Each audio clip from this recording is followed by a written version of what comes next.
सबको जय मसीह की। प्रभु का धन्यवाद करते हैं। परमेश्वर की महिमा हो। आप लोग कैसे हैं? मैं ठीक हूँ और आप लोग भी ठीक होंगे। मुझे पूरा विश्वास है कि परमेश्वर आप लोगों को भी अच्छा रखा है और आगे भी रखेगा। आपके पूरे परिवार को परमेश्वर बहुत बहुत आशीष दे। आइए हम आज का वचन आपको सामने लेकर आते हैं। आज का वचन है इफिसियों 5 अध्याय। ज्योति की संतान बनो। मेरे प्रियो, क्या है? ज्योति की संतान बनो। हम सब किसकी संतान है? परमेश्वर की। आइए इस वचन को पढ़िए। इसलिए प्रिय बालकों के सामने परमेश्वर का अनुकरण करो। इसलिए प्रिय बालकों के समान परमेश्वर का अनुकरण करो। इसलिए हे मेरे भाई बहनों, बालक बन के परमेश्वर के पास आओ। हालेलुया। आगे बढ़ी। और प्रेम में चलो जैसे मसीह ने भी तुमसे प्रेम किया और हमारे लिए अपने आप को सुगंध के लिए परमेश्वर के आगे भेंट करके बलिदान कर दिया। हालेलुया। वचन कहता है और प्रेम में चलो जैसे मसीह ने भी तुमसे प्रेम किया और हमारे लिए अपने आप को सुखदायक सुगंध के लिए परमेश्वर के आगे भेंट करके बलिदान कर दिया। हालेलुया। परमेश्वर ने कहता है कि आपस में प्रेम रखो। कहता अपने समान अपने पड़ोसी से प्रेम करो। परमेश्वर कहते हैं एक दूसरे से प्रेम करो जैसा परमेश्वर ने हमसे प्रेम किया। जैसा परमेश्वर ने हमसे क्या किया? प्रेम किया। वैसे हमें भी एक दूसरे से प्रेम करना है। प्रेम परमेश्वर की आज्ञा है। वो कहता है प्रेम जैसा मसीह ने भी तुमसे प्रेम किया और हमारे लिए अपने आप को, उसने क्या किया? हमारे लिए अपने आप को कुर्बान दिया। हमारे लिए, आपके लिए उसने क्या किया? अपने आप को बलि दिया। वो चाहता है, परमेश्वर का पुत्र था, चाहते तो अपने आप को बचा लेता, पर नहीं, हमारे लिए उसने क्रूस पे चढ़ा कि हमारे बच्चे, ताकि जगत का उद्धार हो। हालेलुया। अब यहाँ पे कहता है परमेश्वर के आगे भेंट करके बलिदान कर दिया। प्रभु यीशु ने क्या किया? हमारे लिए क्रूस पे चढ़ गया, जो अपने आप को बलिदान कर दिया, जो अपने आप को भेंट में चढ़ा दिया। उसके लहू बहाने से हम सब चंगे हुए। उसके मार खाने से हम सब क्या हुए? चंगे हुए। जब इस वचन को हम सब बोलते हैं, जब हम सबको समस्या होता है, तो हम सबसे पहले वचन यही बोलते हैं कि प्रभु यीशु तेरे मार खाने से हम चंगे हो गए। और सच में हो जाते हैं। आप एक बार आजमा के देखिए। आपको अगर दिक्कत है, दर्द है, आप बोलिए, बार बार बोलिए, प्रभु तेरे मार खाने से मैं चंगी हो गई, या तेरे लाठी और सोटे खाने से हम क्या हो गए? चंगे हो गए। हालेलुया। तो सच में हो जाएंगे। आजमाइए आप। मैंने आजमाया है, मैंने जाना है परमेश्वर को। वो कहता है देख, मुझे चख के परख के देख ले वे क्या हो। तो मेरे प्रिय भाई बहनों, मैंने परमेश्वर को चखा है, मैंने जाना है। जब मुझे दुख पड़ता है तो हम सबसे पहले किसको पुकारते? अपने प्रभु को, क्योंकि मैं जानते हैं मुझे सहायता मदद वहीं से मिलेगी। मैं अपनी आंखें उस परमेश्वर को लगाऊंगा तो मुझे सहायता कहाँ से मिलेगी? वहीं से मिलेगी। हालेलुया। आगे पढ़िए।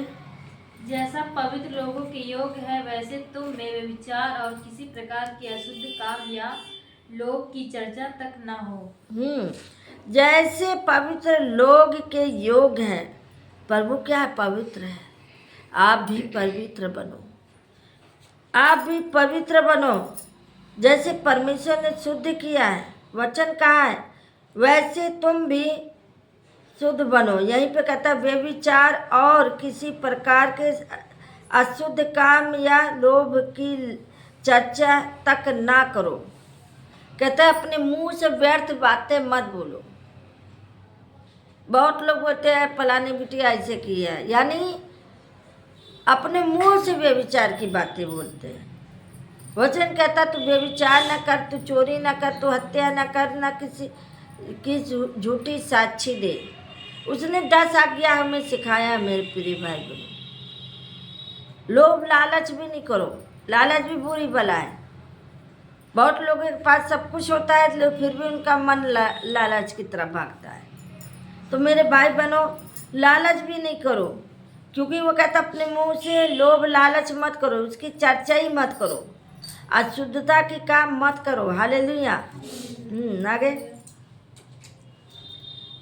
और ना निर्जलता, ना मूर्खता की बातचीत की, ना ठट्ठे की, क्योंकि ये बातें शोभा नहीं देती, वरन धन्यवाद ही सुना जाए।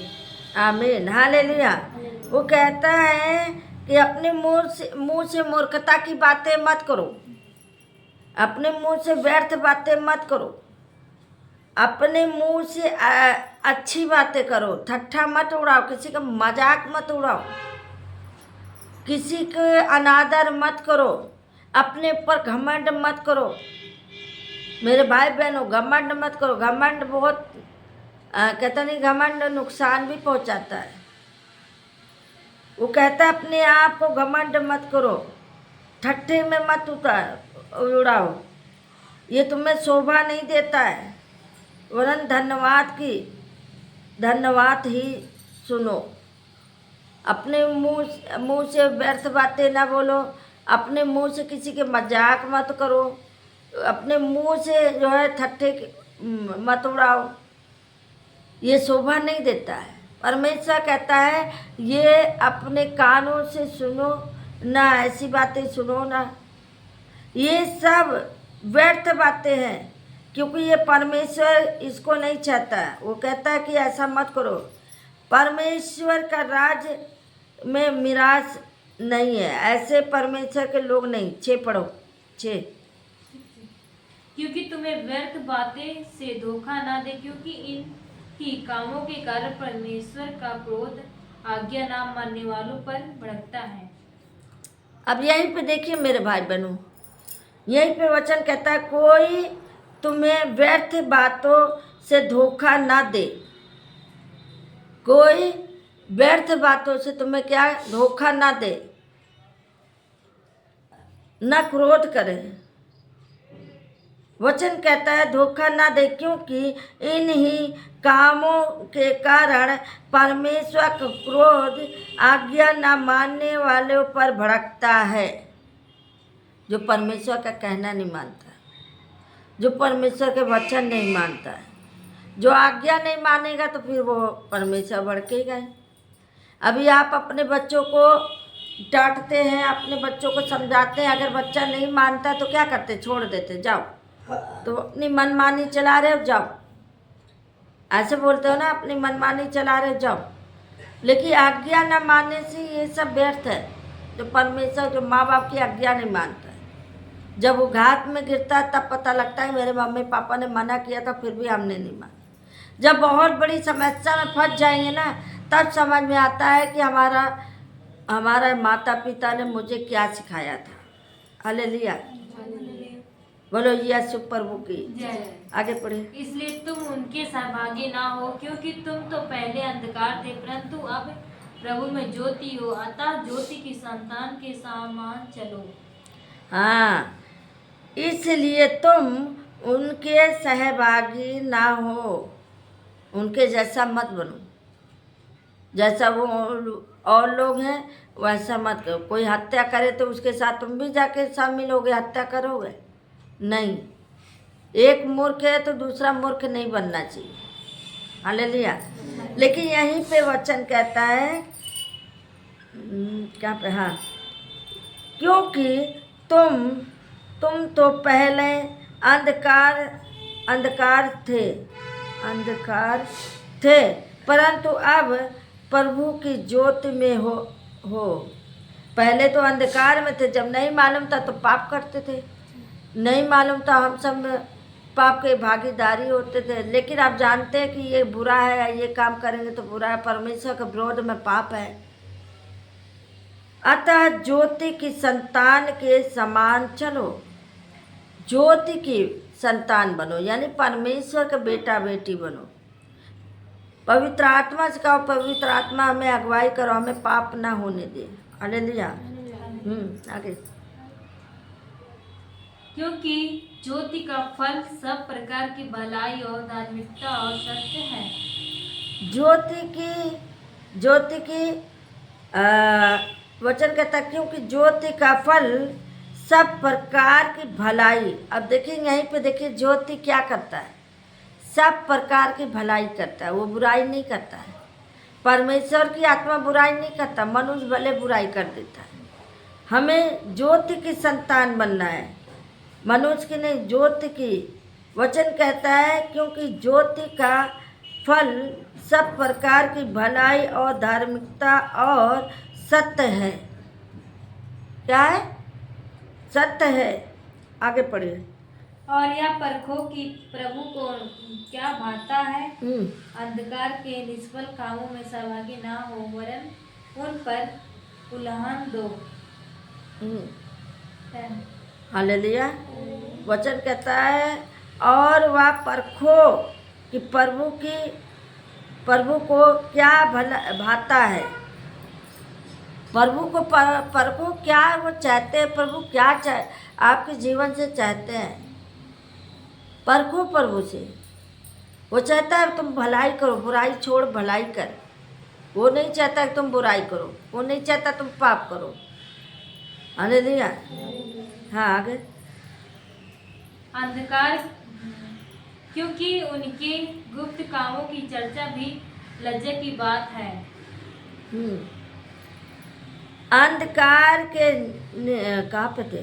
अंधकार के निष्फल कामों के में सहभागी ना हो, अंधकार के साथ ना सहभागी हो, वरन उस पर उल्हान दो, यानी उसकी शिकायत भी नहीं करो।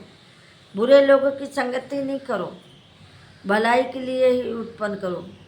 बुरी की संगति करोगे तो पाप के घड़े में जाओगे, और भलाई करोगे तो बुराई को भलाई में जीत लो। आगे पढ़िए। पर जितने कामों पर उल्हान दिया जाता है वे सब ज्योति से प्रकट होते हैं, क्योंकि जो सब कुछ को प्रकट करता है वह ज्योति है। 12 छोड़ दीजिए। क्योंकि उनके गुप्त कामों की चर्चा भी लज्जा की बात है। ऐसे लोगों की जो गुप्त में भी काम करते हैं वो लज्जा की बात है। वचन कहता है पर जितने कामों पर उल्हान दिए जाते हैं वे सब ज्योति से प्रकट होते हैं। जितने भी काम किए जा, परमेश्वर का काम करोगे तो परमेश्वर की आत्मा के द्वारा होगा। क्योंकि जो सब कुछ को प्रकट करता है वह ज्योति है। जो सब कुछ प्रकट करता है वो कौन करता है? ज्योति करता है, परमेश्वर की आत्मा। इस कारण वह कहता है, हे सोने वाले जाग और मुर्दों में से जी उठ। हालेलुया। हे सोने वाले जाग, मुर्दों में से जी उठ, तो मसीह की ज्योति तुम पर चमकेगी। जब प्रभु में जितने लोग जान के भी छोड़ दिए या प्रभु के पास नहीं जाते, वो कहता है हे सोने वाले जाग, तभी तुम्हारे ऊपर परमेश्वर की आत्मा चमकेगा, तब आपका चेहरा खिला लगेगा। हालेलुया। यानी बीमार व्यक्ति का चेहरा आपने देखा कैसा होता है? एकदम सुस्त है। और एक चंगे भले आदमी का देखो तो कैसे मुस्कुराते हैं। वैसे वो कह रहा है कि तुम मुरझाओ नहीं। वो कहता है हे सोने वाले उठ और जाग, तभी तो तुम्हारे ऊपर परमेश्वर की आत्मा चमकेगी। इसलिए ध्यान से देखो कि जैसी चाल चलते हो निर्बुद्धियों के समान नहीं पर बुद्धिमान के समान चलो। इसलिए ध्यान से देखो कि कैसी चाल चलते हो। अपने आप को देखो, अपने आप को परखो कि हम कैसे चलते हैं। क्या हम परमेश्वर के साथ चलते हैं? या परमेश्वर के विरोध में चलते हैं, जो प्रभु चाहता ही नहीं वही काम करते हैं। क्या ऐसे अपने आप को बदला हमने? लेकिन यहाँ पे वचन कहता है, देख इसलिए ध्यान से देखो कि कैसी चाल चलते हो, निर्बुद्धियों के समान नहीं पर बुद्धिमानों के समान चलो। किसके समान नहीं चलना है? निर्बुद्धियों के समान। हालेलुया। बुद्धिमानों के समान चलो, आगे बढ़े। अवसर को बहुमूल्य समझो क्योंकि दिन बुरे हैं। हाँ, अवसर को बहुमूल्य समझो क्योंकि दिन बुरे हैं। समय बर्बाद नहीं करो, समय बर्बाद नहीं। ये जीवन बड़ी मुसीबत से मिलता है। ऐसा मत समझो कि हम मरेंगे अगले जन्म लेंगे। इस जन्म में पता ही नहीं, अगले जन्म कहाँ पता कर लोगे हैं? इस जन्म का तो पता ही नहीं क्या हो रहा है, अगले जन्म में देख रहे हैं। कहे पाप कर लो, कौन देख रहा है? अगले जन्म में कौन देखा था कि अगले जन्म में हम क्या बनेंगे? अरे मेरे भाई बहनों, परमेश्वर सब देखता है, ऐसा मत सोचो। वो गुप्त में भी वो खोल देगा बातें। कहते हैं जो कानों कान सुनी ना गए हो, जो गुप्त की बातें हैं वो खुल जाएगी। वो छत पे चिल्लाया जाएगा। हालेलुया। अंत का समय है, क्योंकि इस समय क्या है? दिन बुरे हैं। बहुत से लोग कहते हैं हमारी इतनी बड़ी समस्या, इतना समस्या पे समस्या, यानी परेशानी पे परेशानी पड़ रहा है। कुछ लोग कहते हैं अरे हमारी किस्मत ना ही ठीक है। अरे किस्मत बनाने से होता है। किस्मत चाहो तो बना लो, बिगाड़ना चाहो तो बिगड़ जाए, बनाना चाहो तो फटाक से बन जाए। किस्मत बनाने से होता है, ऐसा नहीं है। हालेलुया। कोई हमें कहता तो हम तो यही कहते हैं किस्मत बनाने से होता है। अरे जब तुम हाथ पैर नहीं चलाओगे तुम्हारी किस्मत कैसे बनेगी? खाना ना बनाओगे और कहोगे आ जाए वहाँ से, बन के तो ना आएगा। नहीं बना पाओगे, होटल से मंगाओगे तो भी पैसा लगेगा। किस्मत बनाने से बनती है। हालेलुया। घर बनाना है तो बनने में बड़ा समय लगता है, लेकिन उजड़ने में 1 मिनट नहीं लगता है। हालेलुया। बनाने में इतना समय लगेगा पर उजड़ने में 1 मिनट भी नहीं लगेगा। इसी तरह शरीर बनने में कितना 9 महीना लगा होगा, लेकिन जब बीमारी आती है तो उजड़ने में देर नहीं है। पता चला दवाई पे दवाई, दवाई पे दवाई इतना खाते रहो तो भी गलता चला जा रहा शरीर। हालेलुया। कभी कभी परमेश्वर दया करते हैं, जल्दी दवाई 1 खुराक खाए ठीक हो गए। हालेलुया। और नहीं तो नहीं, परमेश्वर सुना, पता चला पड़े रहा बिस्तर पे। परमेश्वर की जैसी इच्छा है। परमेश्वर चाहता है भले चंगे रहो, लेकिन अपने कर्मों के अनुसार वो पड़े रहते हैं। हालेलुया। इस कारण निर्बुद्धि ना हो पर ध्यान से समझो कि प्रभु की इच्छा क्या है। इस कारण निर्बुद्ध ना हो पर ध्यान से समझो कि प्रभु की इच्छा क्या है। निर्बुद्ध ना हो, इतना बुद्धिमान भी ना बनो कि अपनी बुद्धि लड़ाओ, पता चला घाट में पहुंचो। वो कहता अपनी बुद्धि न लड़ाओ। हालेलुया। वो कहता है कि तुम ध्यान से समझो कि परमेश्वर क्या चाहता है, आपसे क्या चाहता है, वो क्या मांगता है। कुछ मांगता है आपसे? वो तो कुछ मांगता ही नहीं। वो तो कहता है बस सिर्फ तुम मुझे धन्यवाद कर दे, मैं तेरी सुनूंगा। वो आपसे कुछ नहीं मांगता, धन दौलत उसे नहीं चाहिए, वो तो खुद देने वाला है। वो खुद चाहता है कि आप आज्ञा मानो, मैं तुम्हें सब कुछ दूंगा। हालेलुया। बोलो यीशु प्रभु की। सच में परमेश्वर आपसे कुछ नहीं मांगता। मुझसे तो नहीं मांगा अभी तक। आपसे मांगा? मुझसे तो नहीं मांगा भाई। मुझे उल्टा मिला है। हम जो चाहे वो मिला है। हमारा विश्वास है, हमारा परमेश्वर हमें दिया है और हम चाहते हैं आपको भी मिले। विश्वास करिए। विश्वास सबसे बड़ी आज्ञा है। विश्वास करेंगे तो महिमा देखेंगे परमेश्वर के, विश्वास नहीं करेंगे तो महिमा कहाँ से देखेंगे। बोलो यीशु प्रभु की। यहीं पे कहता है कि विश्वास सबसे बड़ी चीज़ है। परमेश्वर, ध्यान से समझो, परमेश्वर आपसे क्या चाहता है। वो चाहता है सेवा में लगे रहो, पुण्य का काम करो, धर्म का काम करो, किसी को सताओ नहीं, किसी को बुरा नहीं बोलो, किसी के बारे में बुरा मत सोचो। हर घर में बर्तन खटकती है, लेकिन कुछ लोग नहीं सह पाते हैं, कुछ लोग बुरा काम करने लगते हैं, कुछ लोग भागने लगते हैं। ऐसा नहीं, हर चीज़ का हल है। प्रार्थना करो, परमेश्वर बदलने वाला है। आप लड़ाई करके जीत नहीं पाएंगे, मार करके जीत नहीं पाएंगे। परमेश्वर से प्रार्थना करो कि प्रभु इनको मन को शांति दे, ये मुझसे ना लड़ाई करें। हमने भी आजमाया है, परमेश्वर ने मेरी आवाज़ को सुना। इधर हम प्रार्थना में बैठ गए, उधर शांति हो गया, चमत्कार हो गया। एक बार ऐसे बहुत ज़्यादा लड़ाई झगड़ा हो रहा था मोहल्ले में, और मैं देखा वहाँ बहुत ज़्यादा भीड़ इकट्ठा हो गई, तो मैं देखी घबरा गई। मैंने क्या किया, दरवाज़ा बंद करके मैं प्रभु से प्रार्थना की, प्रभु ये लड़ाई ख़त्म कर दे। प्रभु मैं नहीं चाहती किसी को खून खर्चा हो। मैं कमरे में बैठ के प्रार्थना किया, उसके बाद बाहर देखा तो सब समाप्त थे। मैं समझ गई कि परमेश्वर की आत्मा वहाँ जाके शांत कर दिया। हालेलुया। अब यहीं पे आगे पढ़िए। दाखरस से मतवाले ना बनो, क्योंकि इससे लुचापन होता है, पर आत्मा से भरपूर होते जाओ।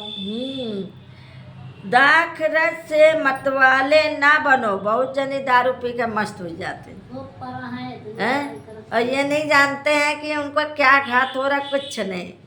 पीते समय न जानेंगे कि नहीं पीना है, अब इतना पी लेंगे कि उनको होश नहीं रहेंगे। वही बोला वचन, दाखरस से मतवाले ना बनो, क्योंकि इससे लुच्चापन होता है, पाप होता है।